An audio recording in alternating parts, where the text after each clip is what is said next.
مختصر حاضری حضرت تشریف فرما ہے جگ دا حاکم بنا دیتا ہے توجہ میرے پاس کرے سو جگ دا حاکم بنا دیتا ہے ملک کو پیرے پوا دیتا ہے نہ شکرہ انسان ہے کیا کیجئے عجاب یہاں دے جو کیا دیتا ہے نہ شکرہ انسان ہے کیا کیجئے عجاب یہاں دے جو کیا دیتا ہے اندھے دار تے جھولی جھالتا صحیح تیرے جھلن تو پہلے ڈاٹ دے سے توجہ میرے پاس کرے سو رب کو چھوڑ دیتے ہوئے دار دار پھر دے ہوئے تو ہون اے حال ہے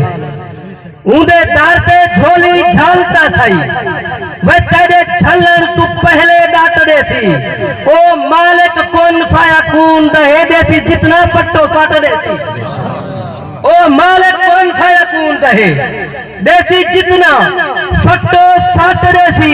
وہ لگی غیر دے آنکھیں ناراہی کر عمل عروج دے چٹ دے سی لگی غیر دے آنکھیں ناراہی کر عمل عروج دے چٹ دے سی اون ہیک دا تو ہیک واری تھی تیرے پیرے خلقت ساتھ دے سی اون ہیک دا تو ہیک واری تھی تیرے پیرے خلقت ساتھ دے سی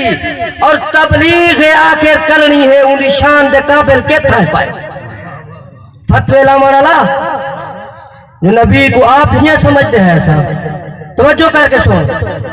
تبلیغ آخر کرنی ہے انہی شان دے قابل کے تھا پائے وہ سرکار دی نوکری فرض سارا بھامے اوتھو دوں یا یہ تھا پائے وہ اندھے نانار آربان ٹھا دی نہیں ساری آربان نہیں ایسا میں تھا پائے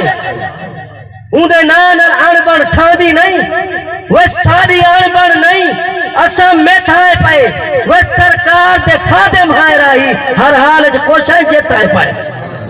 وہ جہدے منہ تو منہن قائم سارے کون آہدے جو اندھے سامنے آئے جہدے منہ تو منہن قائم سارے کون آہدے جو اندھے سامنے آئے اے دھرتی رب دی لوگ ایسا سرکار دے پیر پسانے آئے آخری شعر توجہ کر کے سن سو جہدے منہ تو منہن قائم سارے وہ کون آہدے جو اندھے سامنے آئے وہ ایک دھرتی رب دی لوگ ایسا سرکار دے پیر پسانے ہیں وہ ساکو گل لیسی اندھے امتی ہیں بیکار ضرور ایسا بھامے ہیں رب جانے راہی یار اندھے نوکر ہیں اندھے نامے ہیں